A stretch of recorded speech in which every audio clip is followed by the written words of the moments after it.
Hello guys, welcome to my channel Leela life style. তোমাদের সকলকে welcome. তোমরা সবাই কেমন আছো? আই হোপ তোমরা সবাই ভালো আছো, আর আমিও খুব ভালো আছি।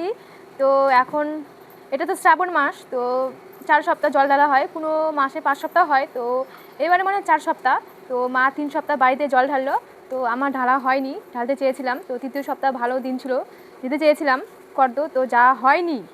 তো মা যেতে বলেছিল, কিন্তু আমার ইচ্ছা নাই বলতে, আমার শরীর খারাপ, তো সেই জন্য যাওয়া হয়নি। আর চতুর্থ সপ্তাহে যে সোমবার আসবে, বোন মনে হয় যাবে, তো আমি যাব না। তো তবুও বাড়িতে উপোস করে একটু বাড়িতে জল ঢালবো, যেহেতু শিব ঠাকুর আছে আমাদের। তো আর মাও যেতে চেয়েছিল, কিন্তু মায়ের পায়ের ব্যথা, তো সেই জন্য যেতে পারিনি। আর তোমরা কে কোথায় গেলে জল ঢালতে জানাবে, আর আমার ভিডিও সবাই দেখবে, লাইক কমেন্ট সাবস্ক্রাইব করবে, তাহলে তো ভিডিও বানাবো। না হলে তোমরা যদি না দেখো, তাহলে কেমন করে ভিডিও বানাবো? ভিডিও বানানোর এনার্জিটা থাকে না। তো ব্লগটা কন্টিনিউ দেখো, সারাদিন কী করছি সবটা তোমাদের সঙ্গে শেয়ার করবো। টাটা, দেখতে থাকো।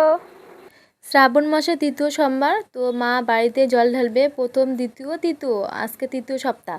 তো চতুর্থ সপ্তাহ মা ঢালবে। তো আজকে মা পুজো দিচ্ছে, তো সব কমপ্লিট, শুধু ফল আমানি করলেই হয়ে যাবে।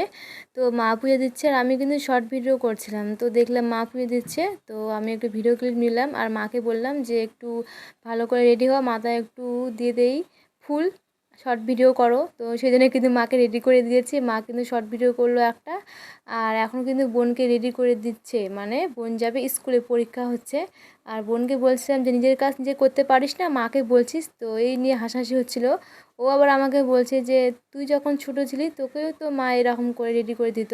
তো তারপরে কিন্তু বোন চলে গেল স্কুলে, আর আমি কিন্তু এখানে বসে আছি, আর তোমাদেরকে দেখাচ্ছি, দেখো আমার মাথায় পাউডার লেগে আছে। তো আমি আজকে শাশুড়ি মা সেজেছিলাম, আর প্রচণ্ড কিন্তু বৃষ্টি হচ্ছে। আর আমি কিন্তু এখনও স্নান করিনি, স্নান করবো, সেজন্য বসে আছি, আর ভালো লাগছে না, শরীরটা খারাপ লাগছে। আর তারপরে কিন্তু দেখো বিকেলবেলা বাবা নিয়ে চলে এসেছে পায়রা ভিখার হাট থেকে। তো সামনেই পুজো, তো পুজোর সময় পাওয়া যায় না, খুঁজতে হয় অনেক, তো সেদিন বাবা আগেই নিয়ে এসেছে। তো সব ভালো করে বেঁধে রাখছে যাতে না উড়ে যায়।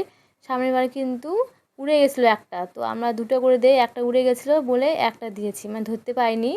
তো এই বছর কিন্তু 4টা এনেছে, মানে দুটো আগের বছর একটা উড়ে গেছিলো, আর একটা দিয়েছি, সেদিন দুটো এনেছিল, মানে 2 জোড়া। তো বাবা ভালো করে বেঁধে রাখছিলো। আর এখানে কিন্তু আমি একটা আনারস কাটলাম খাওয়ার জন্য লবণ দিয়ে। আর এখানে দেখো আমাদের ছাগলের বাচ্চারা বসে আছে, ওর কিন্তু শরীর খারাপ, শরীর খারাপ বলতে একটু রাস্তায় বসেছিল, তো বাইক দিয়ে একটু অ্যাক্সিডেন্ট হয়েছে। আর তারপর দেখো এখানে, এটা কিন্তু 2-3 দিন পরেরকার এটা ভিডিও। তো আমাদের বাড়ির খাটিয়া দেখো কি অন্যায় করছে, এখানে মুখে কি বেঁধে গেছে খেতে গিয়ে, দেখো এর কাণ্ডটা। খুলে দিবে, খুলে দিবে। আহারে কি কষ্ট, এই তো খুলে গেছে। Very good, very good, very good, very good. আবার পড়বে, এই তো থাক, স্টাইল এটা। ওটা হচ্ছে মাস্ক হয়, মাস্ক, ওটা খাটিয়ার মাস্ক, মানুষের তো মাস্ক পরে, এবার খাটিয়া মাস্ক পরবে, মুখ দেখাবে না, ধুলে ধুলে ঢুকবে না মুখে, সেই জন্য। খাটিয়া টাটা, টাটা।